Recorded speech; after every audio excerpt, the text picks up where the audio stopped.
आठवडाभरापूर्वी Kolhapur police दलाच्या आर्थिक गुन्हे शाखेकडील उपनिरीक्षक दिलीप करंडे यांना कर्तव्यावर असताना हृदयविकाराचा धक्का बसला. सुदैवानं वैद्यकीय उपचारानंतर सध्या त्यांची प्रकृती बरी आहे.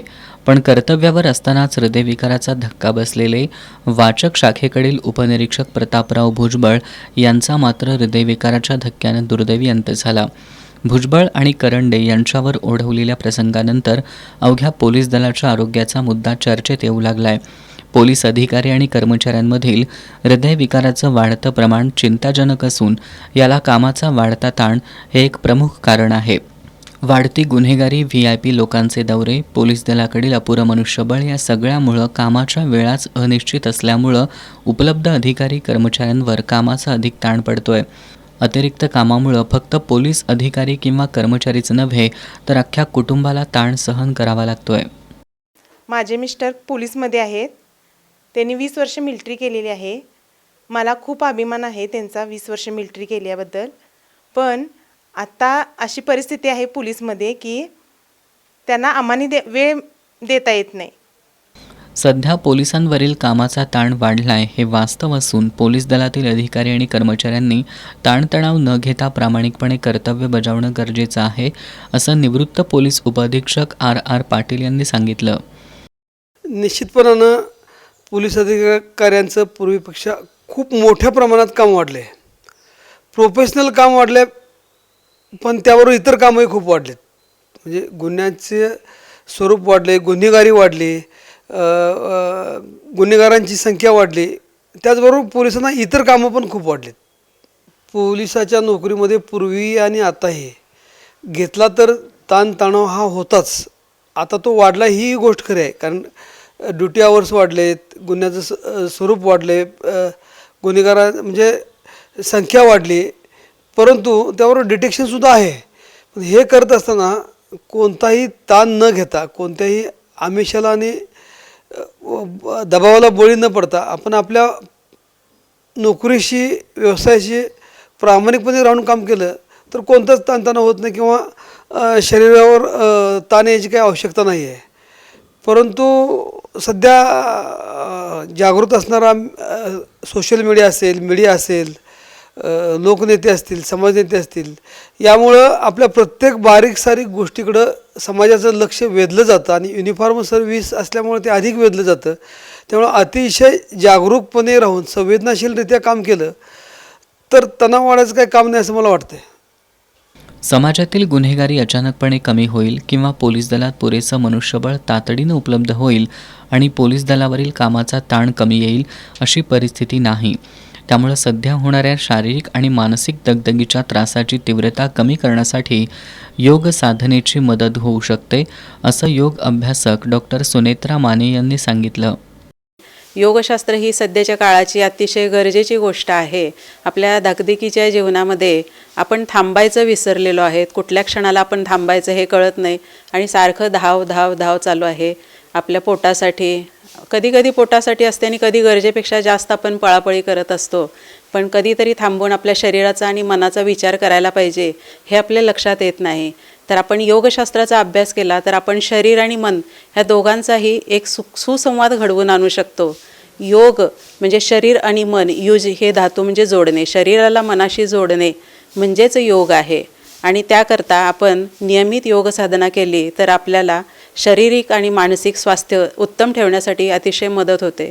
आपल्याला योगासनं, प्राणायाम आणि नियम हे नियम पाळले तर आपल्याला शरीर सुदृढ ठेवता येतं, शरीर लवचिक होते, पचन वगैरे आपलं व्यवस्थित व्हायला लागतं.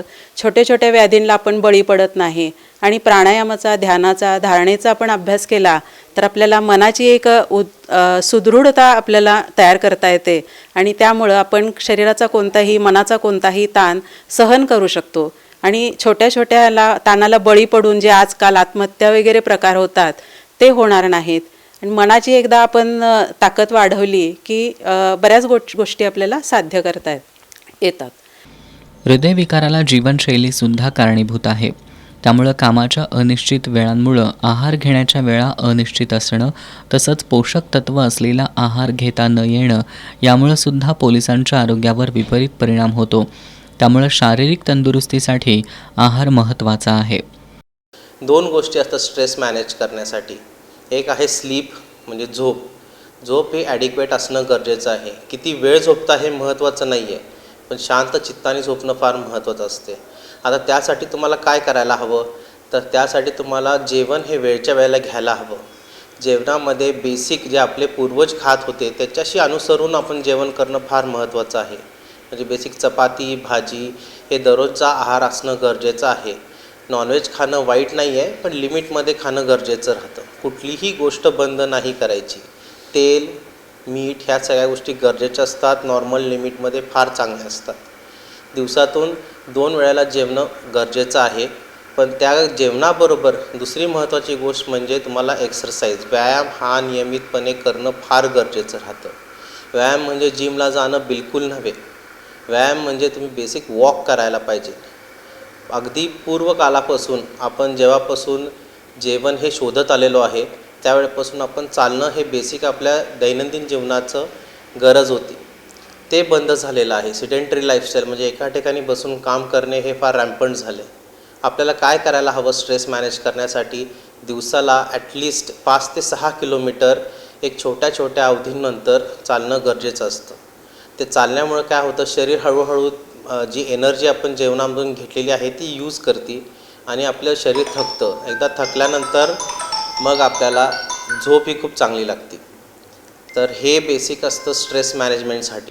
हृदयविकाराचा धक्का बसल्यानंतर संबंधिताला रुग्णालयात दाखल करेपर्यंतचा कालावधी खूप महत्त्वाचा असतो.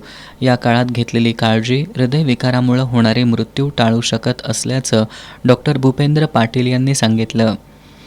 जर हार्ट अटॅक आला तर आपल्या सगळ्या जनतेला हे माहिती पाहिजे की CPR म्हणजे काय. म्हणजे हा बेसिक लाईफ सपोर्ट असतो. याला कार्डिओ पल्मनरी रिससिटेशन म्हणतात. समजा तुम्हाला कुठला माणूस रस्त्यावर सडनली पडलेला दिसला, ज्याच्या छातीत कळ मारलेली हिस्ट्री असेल त्याच्याकडे किंवा कुणाला माहिती असेल, तर त्याला फ्लॅट ह्याच्यावर झोपवायचं जमिनीवरती. आजूबाजूचे सगळे एरिया क्लिअर करायचा आणि हात न दुमडता त्याच्या हार्टच्या एरियावरती कॉम्प्रेशन्स द्यायचे, म्हणजे प्रेस करायचं. ते इतकं प्रेस करायचं की फक्त 1/3 ऑफ द स्पॅन तेवढा कवर व्हायला पाहिजे. ते एकदा दाखवणं गरजेचं आहे. ते नंतर कधी तर आपण दाखवू, पण माहिती असावं तुम्हाला. ह्याचे ऑनलाईन व्हिडिओज पण तुम्हाला भरपूर ठिकाणी मिळतील. दुसरं आहे त्याला ऑक्सिजन देणं. तर ऑक्सिजन देण्यासाठी एक रुमालाचा वापर करून त्याला माउथ टू माउथ ब्रिदिंग देता येतं. हे टेम्पररी मेजर्स असतात. ह्याच्याने कोणाचा जीव नक्कीच वाचू शकेल. सामाजिक स्वास्थ्य अबाधित राहावं यासाठी स्वतःचं स्वास्थ्य धोक्यात घालून अहोरात्र राबणाऱ्या पोलीस दलावरील कामाचा ताण कमी करण्यासाठी धोरणांच्या आखणीपासून त्याच्या अंमलबजावणीपर्यंत सर्व टप्प्यांवर सजगपणे काम होणं गरजेचं आहे. पण हे काम दीर्घकाळ चालणारं आहे. त्याचे लगेच परिणाम दिसतील आणि पोलिसांचं कामकाज सुसह्य होईल अशी सध्या तरी परिस्थिती नाही. त्यामुळं पोलीस प्रशासनातील अधिकारी आणि कर्मचाऱ्यांनी कामाचा ताण कितीही वाढला तरी आपल्या शारीरिक आणि मानसिक आरोग्यासाठी ज्या गोष्टी करता येणं शक्य आहे ते करत आपलं आरोग्य आपल्याच हातात या उक्तीनुसार स्वतःची काळजी घेणं गरजेचं आहे.